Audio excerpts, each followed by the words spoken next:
Welcome back, friends, to the Global Intel channel. Please hit the like button, subscribe, darken out the bell, get the notifications. Today, we're going to be talking about a redux, a second coming of a nullification crisis that started off the Civil War in 1832. But this time, modern version between the federal government and the state of Texas.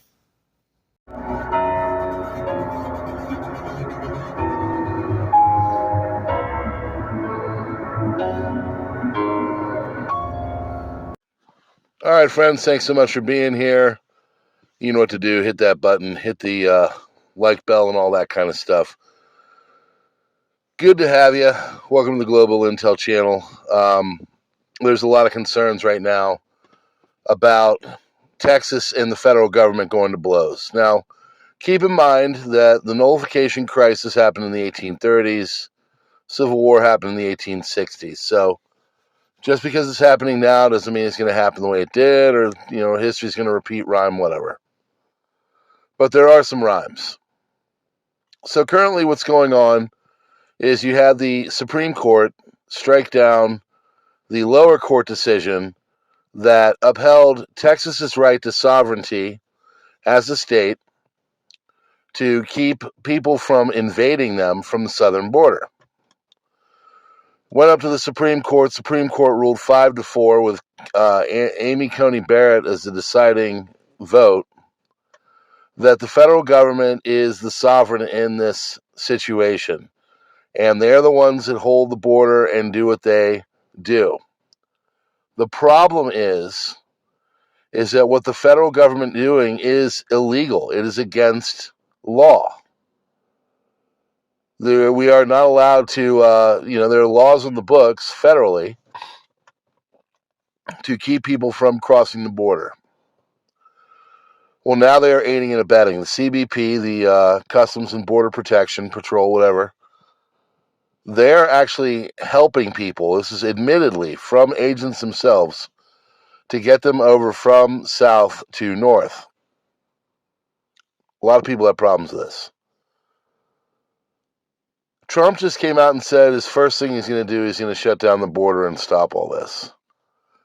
When you go and you poll people, it is absolutely number one reason that people they're not into this form of immigration. They want it to be rule-based, they want it to be controlled, and they don't want anyone coming over. Like today it came out that this as Armenian or Azerbaijani, he is effectively a terrorist, and he has said that you don't know his name, but you will know his name. We have no clue who these people are, who's coming over, and this is where people really have a problem with it, and this is where I have a problem with it.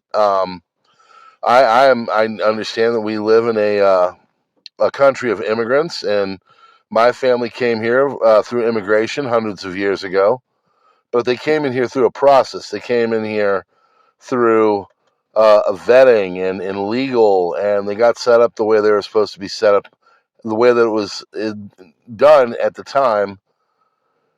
And now, if you get over the border, I mean, the agents are supposedly giving them $3,000 and a phone. I can assure you, my family did not receive anything of the sort when we came over. And we don't know who these people are. And why? What is the point? What if that's the main thing that people question? Why is it that the government feels they should do this illegally? And then when you get backed up by the Supreme Court, really what they have done is they have set up a second nullification crisis, because Texas came out, said we've got rules, laws on the book saying we have to protect our sovereignty. Article 4, Section 4 of the Constitution says that it's the federal government's job to guard against invasion. This is clearly an invasion. There are tens of millions of people coming over. Now you are set up for the beginnings of a secession type process.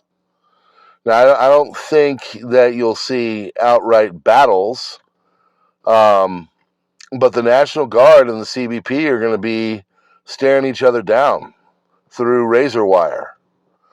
And where we go from there, I don't think really anybody knows. So we're at a critical moment right now. I don't think people take it seriously, but we really are. This is a critical moment. And it hopefully and probably will de-escalate, but there's a chance, albeit slight, that all this could spiral out of control, and you could see Texas, because it was on one of their GOP platforms, that they have the right to secede if the federal government is not upholding its end of the bargain by keeping people out and stopping an invasion, which is clearly happening. So now we're in an impasse, and nobody knows exactly what's going to happen. Also, you've got all this crazy stuff going on all over the world. We're at a very critical juncture for our country right now, and where things go, it's anybody's guess. So I offer no predictions. I'm just saying that hold on to your butts, because we're in a very strange place right now, something that even I thought we would never be in. Friends, God bless you for being here. I really appreciate it. Thanks for visiting the Global Intel channel. Please tell people, get the people on over here. Let's grow this thing as best we can. And I appreciate you being here. Hope you have a wonderful day. We'll see you on the next one.